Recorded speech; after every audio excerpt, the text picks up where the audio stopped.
G'day, folks. Today I thought I'd put together my 2023 AFL Draft Power Rankings. So I will actually go through. I had originally planned to do 30, but I've decided just because I'm feeling generous to do a top 60. So yeah, let's see what happens. But yeah, for those that want to just jump straight to it, I'll leave a link or rather timestamps in the description below. So yeah, just click the timestamp to take you straight to my number one pick, and you can go on from there.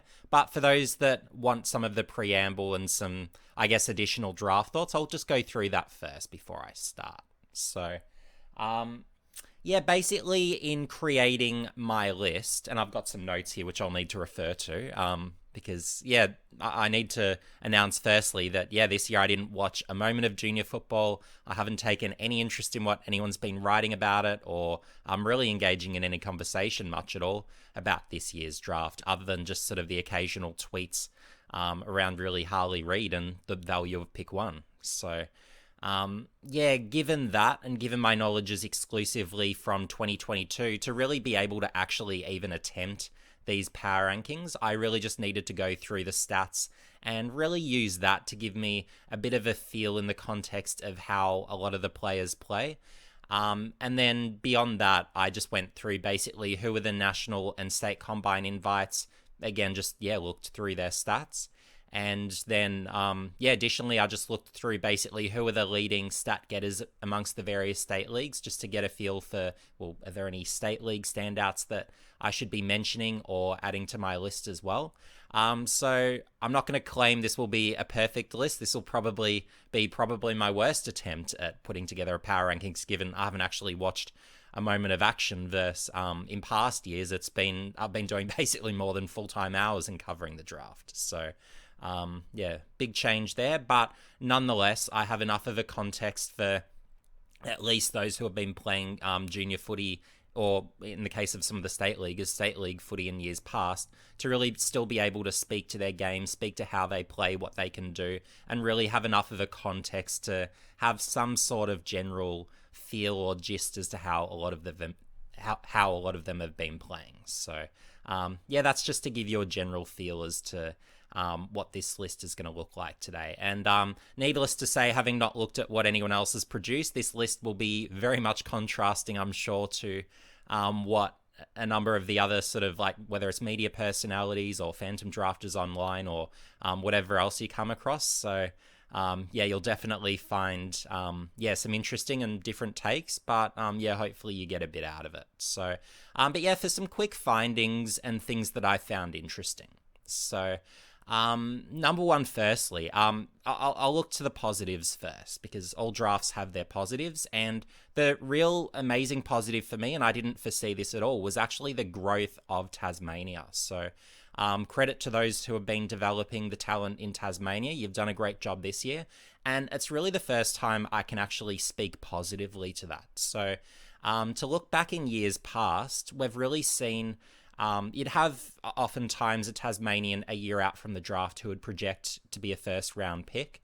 And yeah, usually they'll really sort of slip back and be, whether it's a mid-draft pick, maybe a second round pick, if things have gone reasonably. But yeah, you tend to find that more often than not, the Tasmanians really slip quite aggressively down draft boards. And very rarely do they actually push up, and very rarely do we see them going early. So that was really a big thing for me, seeing not only the numbers up the very top end, but also the depth of really good options, where we've had, I think, top of mind, I think it was 5 when I looked at the National Combine list who have, yeah, been invited, and we might even get potentially 4 or 5 of those drafted, maybe 5.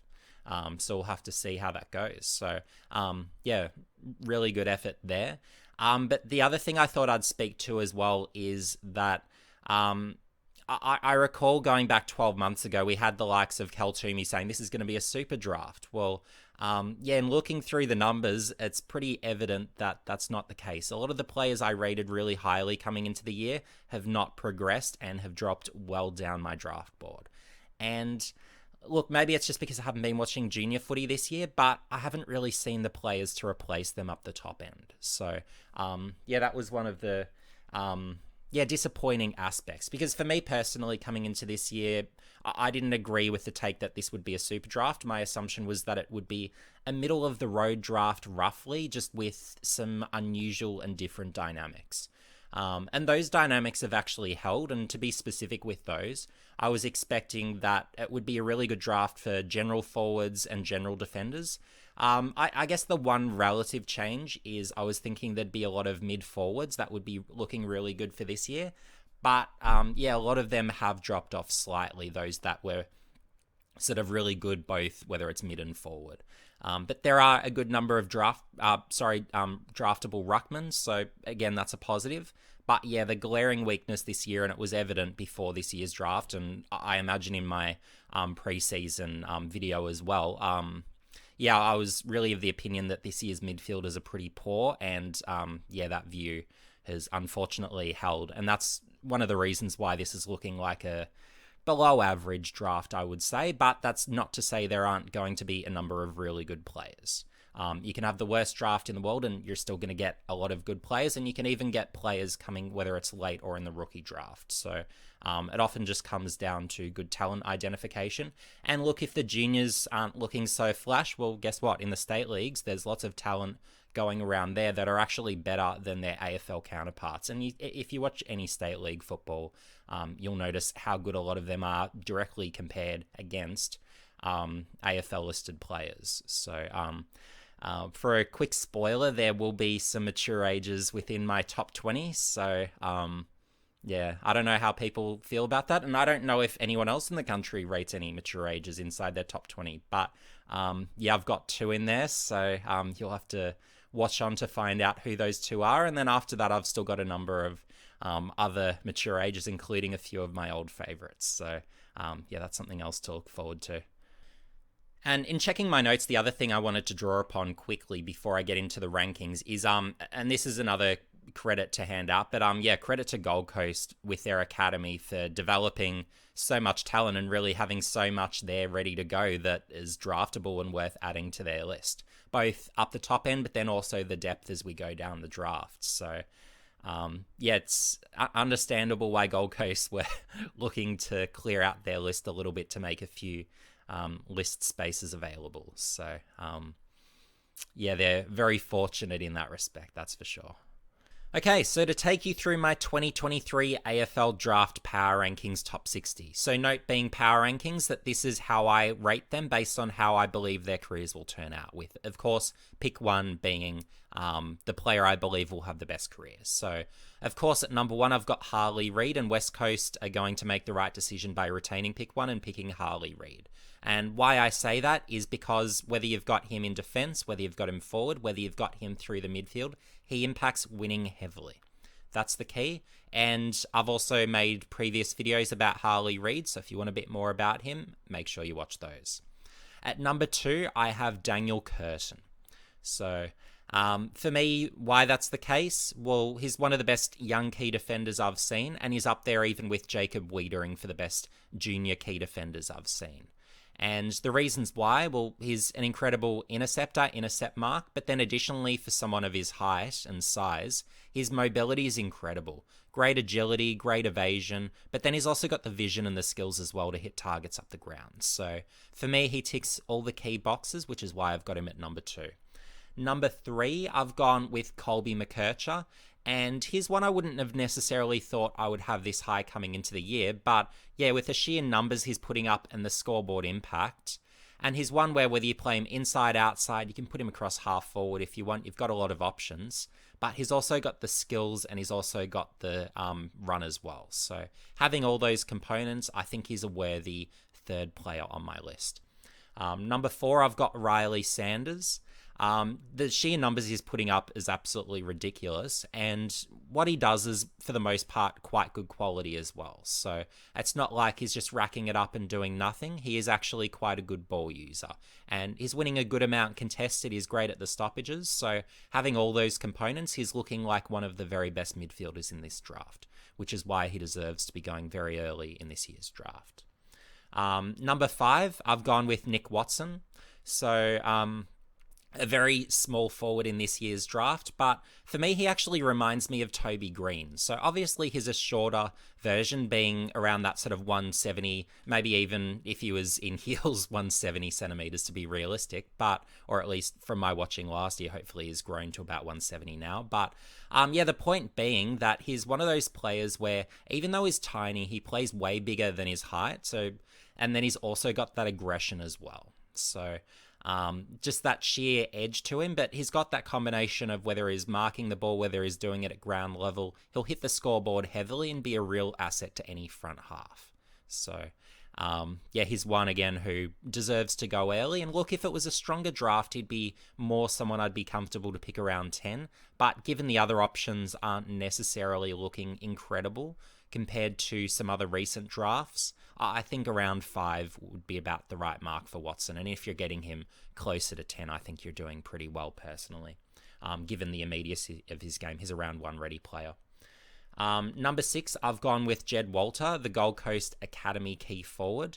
And the reason I don't have him higher, and I'm suspecting based on some Twitter conversations I've had, this is the only reason I know that he's rated as highly as he is. But for me, at least looking at how he played last year, I can't speak to whether he's improved in this respect this year, but his agility and turning circle is the equivalent to the old family Volvo. So yeah, couldn't be any worse in that respect. But the rest of his game is terrific. So he's got incredible straight line speed, firstly, where he'll outrun anyone. And with the size of him physically, well, that's incredible that he can do that. But then he's also got a rare aggression to him. So whether he's attacking the ball in the air, whether he's trying to chase down, tackle someone, he hits the scoreboard at will. So yeah, he'll be an asset in that front half for Gold Coast and really give a point of contrast to a Ben King and also a Jack Lukosius who plays higher. So having that additional sort of second target inside 50 to go with King will be a huge asset for Gold Coast. So yeah, he'll be a good pickup, I reckon. Number 7, I've gone with Connor O'Sullivan, and the reason being is the sheer rate of progression. But yeah, very athletic, and yeah, it sounds like he's a really good intercept marking key defender, or at least he's developed into one this year. So, and for me, I've always valued with key position players that rate of improvement component, where if they're improving at an incredible rate, yeah, that's really important for their long-term development, because you're not looking at, well, how good are they in year 1? You want to be looking at, well, in year 4, how good are they going to be? Are they going to be really good footballers? So if you've got that rate of improvement and you've got those attributes that suggest you can really improve by position, and you've got that production behind you as well, typically with those key positioners, it works out well. So yeah, he's worthy of a top 10 pick for me. Number 8, I've gone with Zane Dersma. And again, I'm guessing it's probably lower than most have him. And the positive, obviously, being that he's got the scoreboard impact, he's great aerially, strong mark. But yeah, without necessarily the contested components, that's why I have to have him a bit lower rather than higher, as many would have him. So yeah, that's the one thing there for me, where he's not necessarily going to be able to go through the midfield, be that really sort of first possession winner, have those capabilities. It's more so you'll be playing him more so forward. Maybe he could push up onto a wing, but yeah, he's mostly going to be of use as a sort of medium marking forward. And maybe you could put him behind the ball given those aerial marking capabilities, but yeah, but he's not a midfielder, and therefore it's harder to necessarily have him as high, given it's not as essential of a role. Number 9, I've gone with Ethan Reed. So he's basically an unusually mobile and productive ruck prospect. Probably does lack some of those sort of, I guess, physical components, I suppose. And I've noted down that he's got a bit of some Tim English to him. But the curious point for me is this. So Gold Coast have Ned Moyle developing. And I should mention as well with Ethan Reed, he's a Gold Coast Academy prospect. But yeah, Gold Coast, I'm sure, will match bids on him, no doubt. But the dilemma for them will be this. So they've got Ned Moyle developing behind Jared Witts. And my belief is that Moyle will be more than good enough to become that number 1 ruckman once Witts retires, which won't be for a few years yet, given he's still obviously playing incredible football. But yeah, with Moyle being such a good ruckman and Reed being more that mobile type, I'm wondering whether a Reed should be developed more so as a key defender. I think that might be a better option just that way, because Moyle is a pure ruckman and possibly may even be the better ruckman of the two. Certainly as a tap ruckman, and in terms of that sort of contested side and aggression, he's got a bit more of that. So, but Reed is certainly a contender, if nothing else, for that ruck position. But yeah, given that, it's hard to necessarily say he'll definitely be that ruckman of the future, so it's hard to rate him higher. But yeah, also with ruckman, I am sort of conscious that a lot of the best ones have historically gone as rookies or even been drafted as mature ages, whether, again, late or rookies. So I don't believe in paying an extreme price premium for a ruckman, so therefore I wouldn't have him, say, as a top 5 pick. I think that'd be realistic. Somewhere, I've got him at 9, but yeah, somewhere around even that 10 mark is still high enough to be sort of spending for him. So that's the thing to be more generally mindful of with those early draft ruck prospects. But yeah, if they're good enough, we'll pay.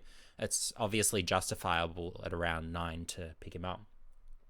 And I haven't sort of used sort of that bias to move him up or down accordingly. It's just a general note I wanted to sort of, I guess, get out there for those that follow the draft.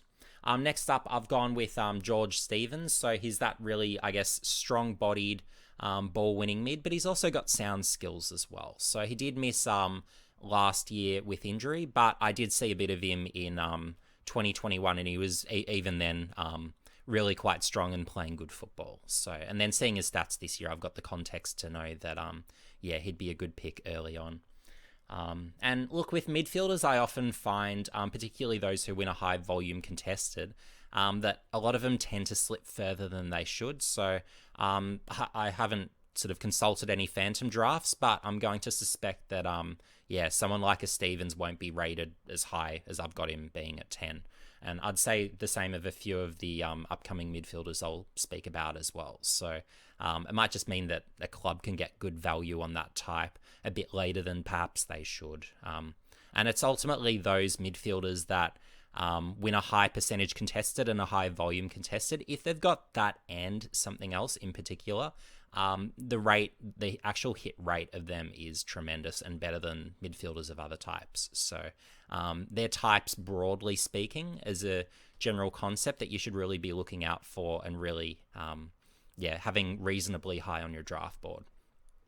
The next one I've got is Clay Hall. So he's another sort of high volume contested ball winner.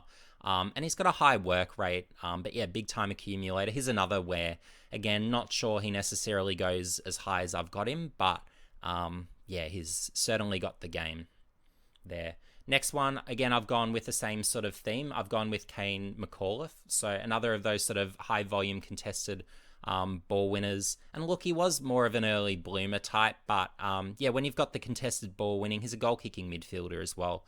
From memory, looking at the stats, I think he was a goal a game or something like that, maybe even a touch above. So when you're doing that and you're winning the contested footy and the clearances at volume, you've typically got a good midfielder there. So another one I like.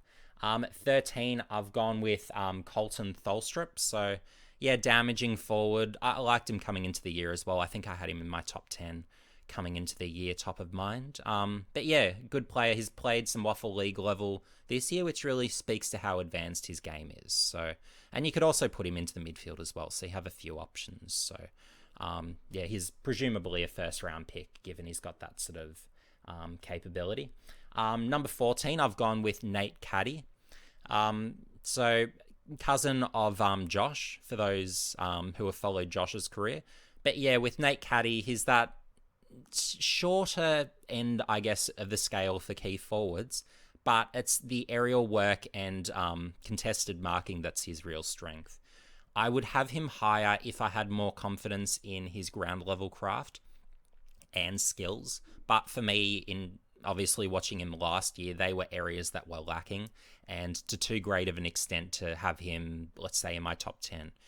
For me, that would be a bit high to be able to justify picking Caddy. So that's me personally. I'm sure there'll be others that disagree. I don't know where people have him, but I'm going to suspect that probably a few people might have him a bit higher than I do. But with key position players, I tend to have them a little bit lower than AFL clubs tend to, because I think in general they oftentimes go too high. Not always. Sometimes they underrate a few, but he's one where I think he could possibly go a touch higher than he should.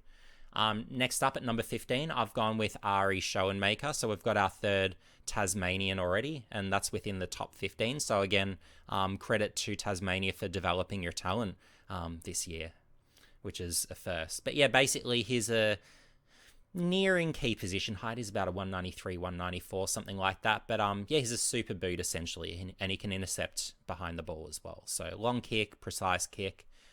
There's always room for that in a defense. So yeah, good footballer. But now on to the mature ages. So I'm sure you're wondering who I've got first. And my first mature ager, I've got Sean Manor. So mature ager from the VFL. And he had an incredible grand final. Just looking it up, he kicked 6 in the grand final.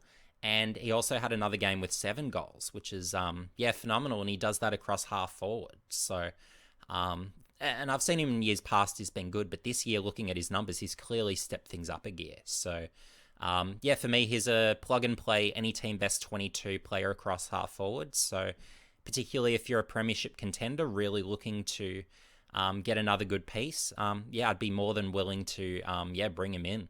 And presumably, I haven't seen any Phantom drafts or anyone else's rankings, but he's one I suspect that would be available late in the draft, presumably.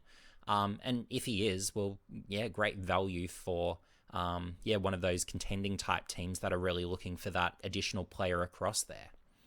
So definitely one to watch there.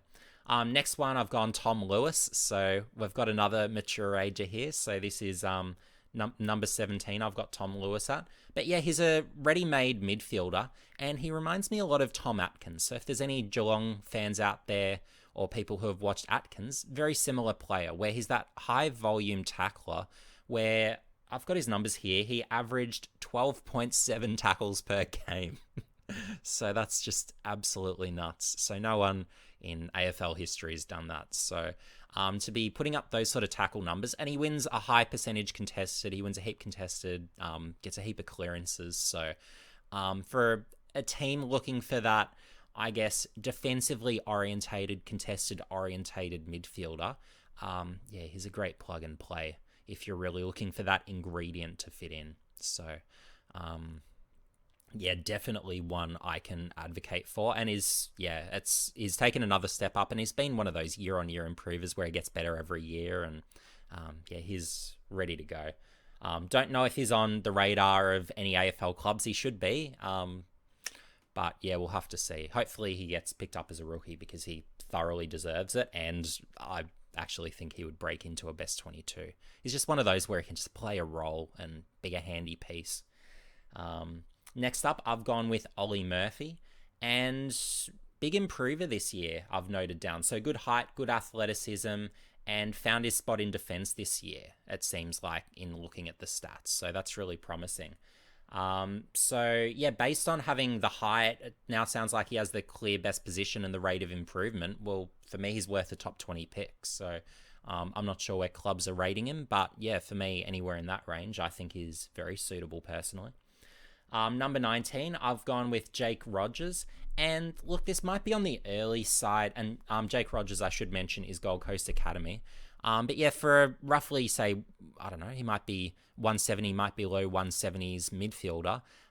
It is early to be going for one of that type, particularly if you're not a forward, which he really isn't. But look, he's an aggressive type, speedy, has good skills. He's one of those guys where he just brings the energy, and he can be a component to a team. I'm not going to say he's going to be a star, but he could be a component to a team. So if things went really right for him, maybe he could be something like a Jed Anderson, perhaps. So that might be the type that you're looking to as maybe like a developmental vision, maybe. It'll be interesting to see how his career pans out. But he's one that Gold Coast should match bids on. Number 20, I've got Lumen Luau, a Bulldogs Next Gen Academy. Whether he makes it to sort of pick 40 and beyond for them to be able to match, I don't know. But yeah, he's one I really liked last year. So athletic defender, really takes on the game aggressively and really high impact per possession. Not a guy who finds a heap of it. Skills could be a little bit better even. But yeah, he just brings the impact. And that's something that I really like in watching him. So the potential's there for him to be a piece in a defense for a team. And I think there is the scope to develop, so we'll see what happens over time. But yeah, he's one where I'd say give him a few years, and I'm really intrigued to see what he can develop into. I like his game. Number 21, so here I'm going to be bringing out a few more mature ages, back to back to back, and you'll get a few after that. But yeah, at 21, I've gone with... sorry, I'm not onto the mature ages yet. That'll be after this pick, so apologies for those who got optimistic to hear some of my favourites. But I've gone 21, I've gone Will Dawson. So late blooming, tall, athletic key defender. So, and again, it's those sort of late bloomers who have that real rate of improvement. Even if they're not amazing at the age they're getting drafted, oftentimes they do develop. So, yeah, late first, early second round, I think is pretty suitable. If that's the type of player you're after.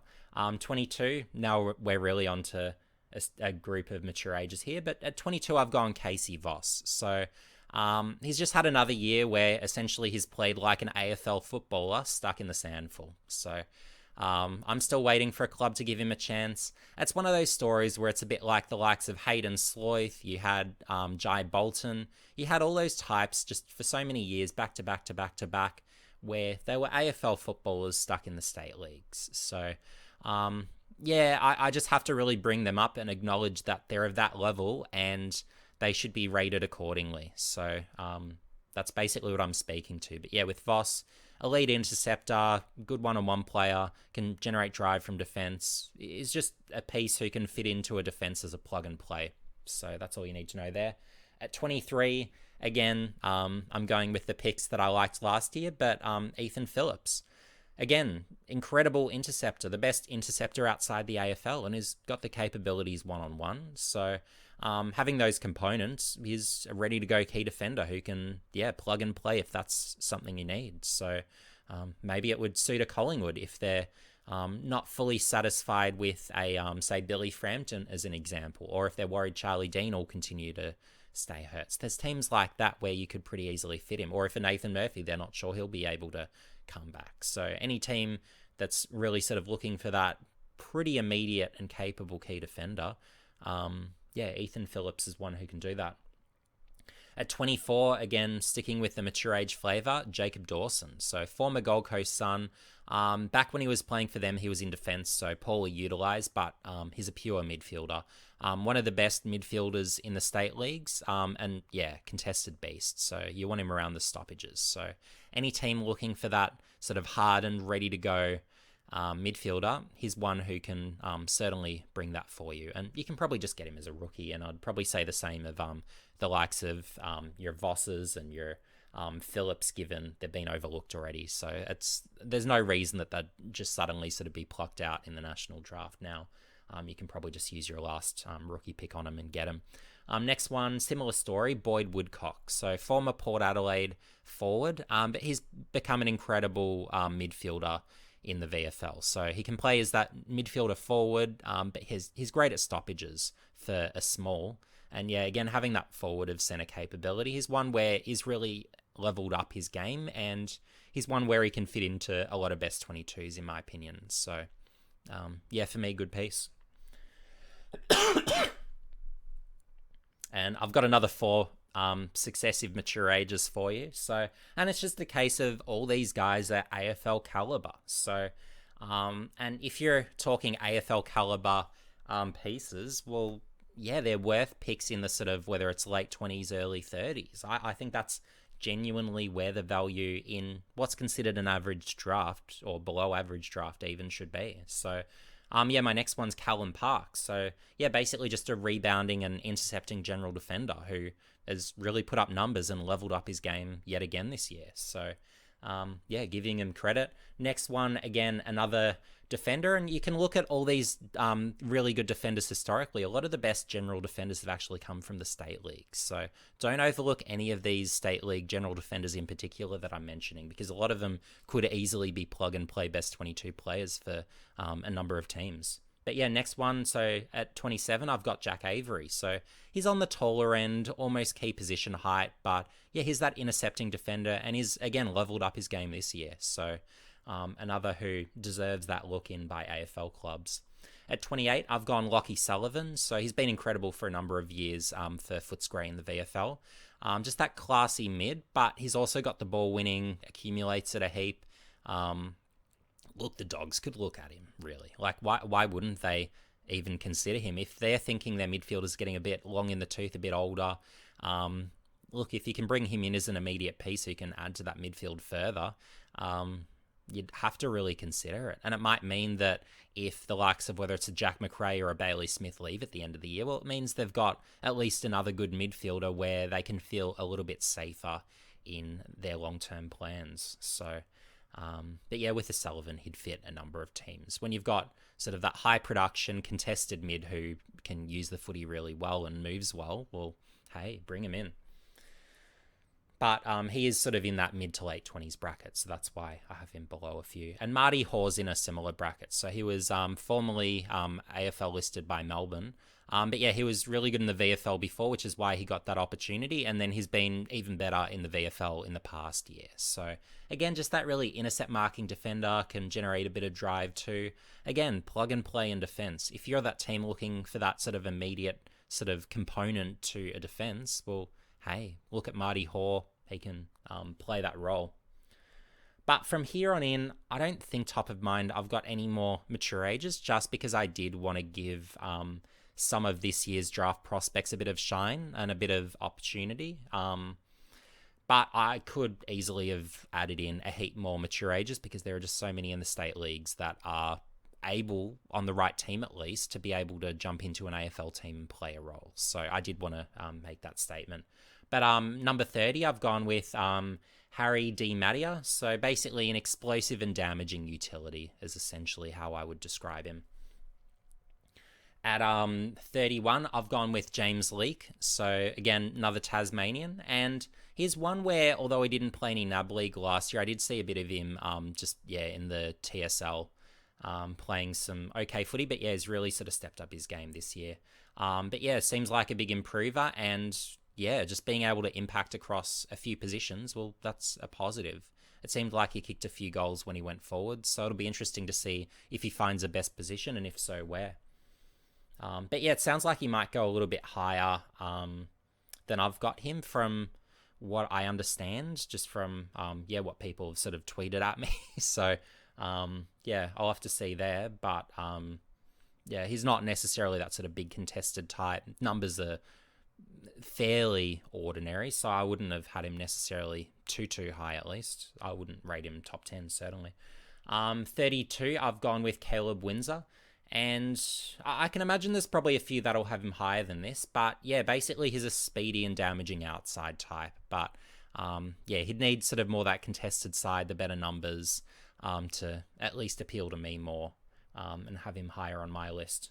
I find with outside types, like, unless you're looking at whether it's a Lockie Whitfield caliber or Hugh McGluggage caliber type, you can often get quite capable or comparable sort of outside types later. So I don't tend to put them too high on my lists generally, particularly if they're sort of projected early. They really have to stand out to, be some of my preferred ones. The next one I've got is Christian I don't even know how to pronounce it. Ferranato. He's one I haven't seen, so that's why I'm getting the name. But the reason I've added him to my list is this. So, in looking at his stats, like, I just saw his stats and I was like, whoa, okay, I need to find out a bit about him. So, but yeah, high volume contested baller, accumulator, has strength and power, it looks like. And he comes from an elite sort of basketball background as well. So, the reasons why he's not higher is, he was an early bloomer, it sounds like, and also by foot he could be better. So But yeah, around 33, I think, given, I guess, the positives, even if you do have sort of, I guess, the struggles by foot and sort of being an early bloomer, you can't assume he'll necessarily improve as much as others. But yeah, if he's winning that volume contested and yeah, he's got sort of the strength and power, there's something developable there. So yeah, he's one that yeah, I think is a good chance and one I'd be certainly looking at around the middle of the draft. 34, I've gone Caden Cleary from the Sydney Academy. But yeah, basically contested baller. He can run as well, but yeah, the thing for me that was the real knock in watching him a bit last year was probably more that, I guess, foot skills, a bit of a lack of composure sometimes as well. So if he gets those components right, yeah, he could be a potentially good footballer. But yeah, certainly with the contested side, the production, he's got the movement as well with the speed. Yeah, he's one that I do think is a good pick. So yeah. 35, I've gone with Lance Collard, so West Coast Next Gen Academy. So yeah, he might not be available for them sort of 40 and beyond. But yeah, speedy sort of goal kicking forward. He's really improved his scoreboard impact dramatically this year. So that's a real positive, seeing that rate of improvement. So yeah, hopefully he continues with that. So at number 36, I've gone with Chu Jayath. And yeah, his older brother obviously also plays for Hawthorn, so we'll have to see if he makes it to Hawthorn as a next gen academy pick. Don't know where he's rated or viewed, but yeah, certainly it seems like he's improved significantly over the last sort of 12 months to yeah, really sort of develop himself into a good defender and yeah, find a role and get invited to the national combines. So with the rate of improvement, and I imagine he'll have similar sort of traits to his brother without having seen him. Yeah, I think there's something potentially developable there. So, yeah, I think he could be another good prospect potentially. 37, I've gone with Ashton Moir. His one coming into the year I thought would be probably a top 5 pick, even sort of contending for that pick too, even. So, yeah, really good athletic profile, goal kicking forward, could plausibly push into the midfield. But yeah, his numbers haven't improved at all. So I haven't sort of looked into his story around why he hasn't improved this year. But yeah, given the improvement isn't there and the numbers are looking pretty ordinary, really, given the talent he's got, well, yeah, I just have to rate him accordingly. So it'll be interesting. Again, I haven't seen any Phantoms, so it'll be interesting to see where others have him. If I do end up seeing any, or at least seeing where he drops on draft night if I don't. 38, Jack Deline. So another I thought coming into the year that would be probably higher rated than he is. But yeah, it's just he hasn't necessarily taken those steps. I saw him even a couple of years ago and he was a really good sort of marking, goal kicking forward then, but he just hasn't shown that improvement. His numbers clearly indicate that he's still a pure forward. And I was hoping that maybe he'd develop a little bit of midfield craft to at least sort of have that opportunity to do a bit of both and give a team a few more options. But yeah, he's just remained that sort of pure marking smallish forward who yeah, hits the scoreboard pretty heavily. So yeah, if you're after that type, he's a good option. So yeah, and he could be something like a Jack Ginnivan equivalent maybe in this year's draft if you're after that type. 39, I've got Will Lorenz. So he's another coming into the year I was really high on and again rated as another top tenner. So yeah, I've sort of got a few in this range here that I thought coming into the year would have gone really well. But yeah, with Lorenz, he's basically a damaging mid who moves well and has good skills.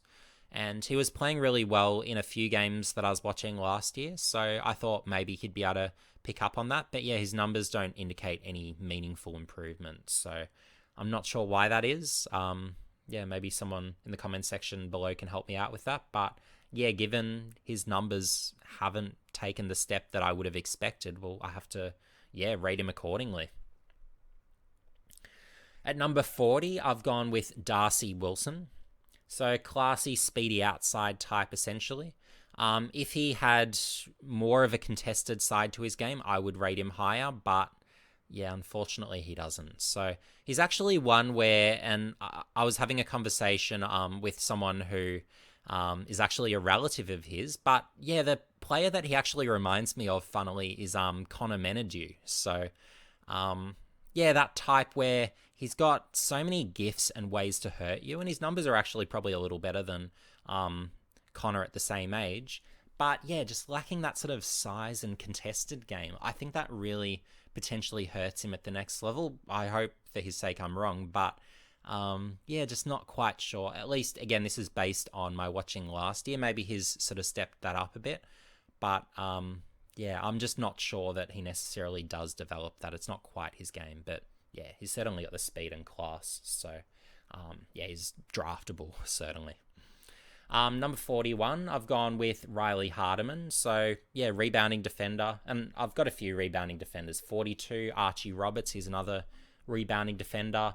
43, I've gone Nathan Philactes. And he's really a speedy type who takes on the game really aggressively. So, think of him as like a bit like the recent Collingwood style halfbacks, I suppose. So, a bit like your Oleg Markovs and your John Nobles, where he just, yeah, really takes on the game aggressively with his speed. And, yeah, sometimes maybe a bit too aggressively, but, yeah, I like the fact that he, yeah, really takes on the game and can really open up games in that way. I think that's a real asset. 44, Will Patton. So, yeah, rebounding, tallish defender. 45, I've gone with Lockie Charleston. So, he's sort of your sort of small pressure forward who can, yeah, he does most of his best work at ground level, I'd say, of him. 46, I've gone Hugo Garcia. So, yeah, hard-working forward. He could push through the midfield. And he brings the forward pressure as well. So, they're the things that I like there. 47, I've gone with Reece Torrent. So, he's a really classy midfielder. His numbers I would have liked to have seen take another step up. If his numbers were a little better, I'd have him higher. But, yeah, if he can start to sort of win and find a bit more of the footy, I could, yeah, see him becoming quite a good footballer, actually. So he's a name to watch out for in that respect. 48, so I've got a couple of ruckmen here coming up. So Taylor Goad. So he's not one I've seen, but, yeah, good height, has the speed, and is from a basketball background. So, yeah, that's sort of potentially developable stuff. So yeah, we'll have to see what that sort of translates to on draft day. Maybe he goes higher. Maybe someone speculates on talent, but yeah, look, having not seen him, I'm not going to sort of get over the top with that. 49, I've gone with Will Green. So mobile tap ruckman. Yeah, I wouldn't necessarily pick him early, but he's one where whether it's like mid draft, late draft, maybe he can develop. We'll have to see. 50, I've gone with Will Graham, so another Gold Coast Academy player. So, yeah, again, credit to Gold Coast for obviously developing all your academy talents and, yeah, really being able to bring in quite a few from there. And look, from a go-home factor, well, you don't have to worry about them going home if they're obviously from your zone. So that's one good trick there, certainly. But, yeah, again, he's not one to my knowledge that I've seen. But, yeah, in doing a quick search, it seems like he's sort of an athletic midfielder who can play in defense. So, yeah, but his numbers seem quite good, and if he's sort of popped up this year, yeah, that's promising if he's showing that rate of improvement. The next one I've gone with is Joel Freya, so hard-working tall wingman, and he's got a late year birthday. So they're things that if he's that sort of, whether it's 191, 192, that's pretty good on a wing, and if he's sort of running hard and finding the footy, yeah, maybe there's something there that can develop. So, and they're the types where, look, that's why if you've got someone like him and he's developable, well, I don't see why you need to necessarily use a first round pick on an outside mid. So whether it's like a Darcy Wilson or a type like that, I don't see that much difference in those types necessarily. 52, I've gone with Angus Hastie. So yeah, he's an athletic rebounding defender. 53, I've gone with Jordan Croft, Bulldogs' father-son. So yeah, tall, athletic key forward. Numbers aren't huge, so I can't really justify having him much earlier, but yeah, maybe he develops. The thing, though, will be with the Dogs, well, they've got so many key forwards. I don't know how they're going to use them all. They'll have to move a few of them back, so Whether it's Sam Darcy, though, I really hope he doesn't. He can be one of the best key forwards in the comp if he stays forward. I'm really strong on him as a talent. So what do they do? Move Norton back to centre half back? Like, really, it's just they've got that many key forwards. If, say, a Jordan Croft can come good as well, well, I don't know what that means. Maybe it means a Jamara goes at the end of the year. We'll have to see. And they'll be able to actually manage to accommodate him leaving. And as long as they bring in some good talents, well, they might be sort of okay with it almost. Weird as that is to say of someone as good as Jamara. 54, I've gone Kobe Shift. So yeah, aggressive, sort of medium rebounding defender and interceptor from defense. 55, I've gone Alex Holt. So yeah, rebounding defender, does his best work by foot. 56, I've gone with Cohen Sanchez. So speedy and skillful small forward. 57, I've gone with Joe Fonte. So speedy and skillful small forward. 58, I've gone with Will Brown. So a key position type where, like, his key position size, but yeah, he can play whether it's midfield or forward. So maybe that's developable. We'll have to see. 59, I've gone with Riley Weatherall. And he's that sort of strong marking key forward. But the thing I would say is that I don't rate him as a key forward, but I think if he shifted to become a key defender, that would unlock his game, where he's got the height, he's got the size. I think he'd really translate quite well. When you've got those real sort of tallish but contested marking types who really specialize at that, I think they're natural key defenders and really can make that switch quite effectively. So certainly if he doesn't work out as a key forward, I would make that switch in a hurry and then just give him a few years to see how that looks. And at 60, I've gone with Mitch Edwards. So he was a ruckman that coming into the year was probably the most advanced of the ruckmen in this year's draft, but yeah, may not have necessarily taken as many steps as a few of the others. But yeah, he's that sort of tall athletic type. The reason why I've still got him on my draft board though is that it did seem like he hit the scoreboard a bit more this year, so that's promising in at least one step. So yeah, that's my top 60. Thanks for watching, folks, and yeah, if you enjoy this video, make sure you like it, share it around if you think it'll be of interest to others, and yeah, well done if you've made it to the end, obviously. But yeah, if there's the interest, yeah, please let me know in the comments section below if you want me to put together some sort of quick Phantom draft. It'll probably only be like a first round or something like that. That's all I'd yeah, realistically have time for.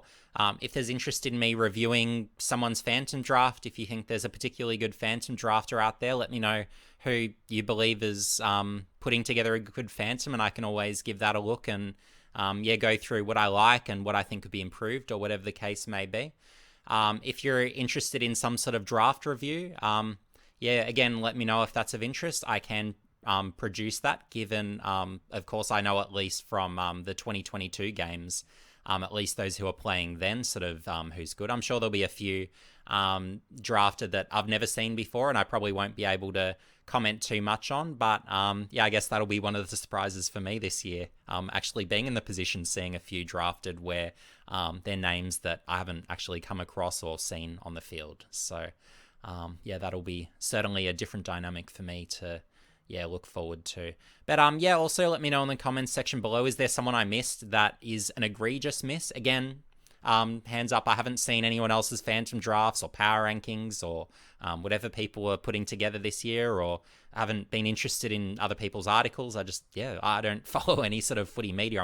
I've always been a footy watcher, and yeah, that's how I am. So yeah, let me know who I've missed and whether it's underrated, overrated. Yeah, because frankly, I just, yeah, wouldn't have that much of a feel beyond sort of the Twitter interactions I've had over recent weeks, just from, yeah, making a few tweets here and there around the draft. That's really the limits to the exposure I've had from anything relating to this year's draft. And for a very quick shill, and I thought I'd leave it to the end, given only the hardcores remain. You're the only ones who deserve to find out about this, but yeah, one thing I've been busy with this year is investing. So, and I've spent a considerable amount of time investing in cryptocurrency. So, yeah, on YouTube, I'll leave a link in the description to both my YouTube and Twitter for my investing accounts. But yeah, on YouTube, I'm planning my cryptocurrency power rankings for November in the upcoming days. So I might do that, whether it's tomorrow, maybe it's a little bit after the draft. But yeah, in the coming days, I'll release that. And it will be time sensitive with one of the opportunities in particular. But yeah, essentially, yeah, if you have an interest in investing and want to know a bit about what I've been doing over the last year, well, yeah, you can find out certainly on my YouTube and Twitter some of the things I've had a particular interest in. And yeah, just for those that are interested, well, over the next 12 months, for a bit of insight for those that really don't follow investing, well, yeah, I'm going to be putting literally all my funds into cryptocurrency investing over the next 12 months, just because there's a 4-year crypto cycle. And if that 4-year crypto cycle continues, and it has really happened every time, every 4 years since crypto has started, well, yeah, the greatest opportunity for me at least is investing in cryptocurrency. So yeah, needless to say, that's going to be continued for the upcoming 12 months, my greatest focus. And then after that, I'll see if I feel like there's a few more months of upside growth before I start selling for profits. But yeah, anyway, for those that are interested in what I've been putting a lot of time into in the sort of digital land, I suppose, and where a lot of my focus has been, well, yeah, that's where I've had a lot of focus this year. And certainly in the upcoming years, I plan to obviously continue with that focus. And yeah, I'll see how far it takes me, I suppose. But yeah, get behind me and yeah, subscribe if you're interested and follow me on Twitter if you're interested too. But yeah, if not, no stress. It's not going to be for everyone. But yeah, for those that are sick of their buying power reducing constantly, well, yeah, cryptocurrency is one of many ways to, yeah, certainly improve that situation. But I do have certainly interest in property investing and stocks as well. But specifically over the next 12 months, my focus is in cryptocurrency, just seeing that as certainly for me, at least based on my research, the greatest opportunity for me at least to improve my own personal position. But yeah, thought I'd just add that at the end. But yeah, anyway, folks, see you in the next video.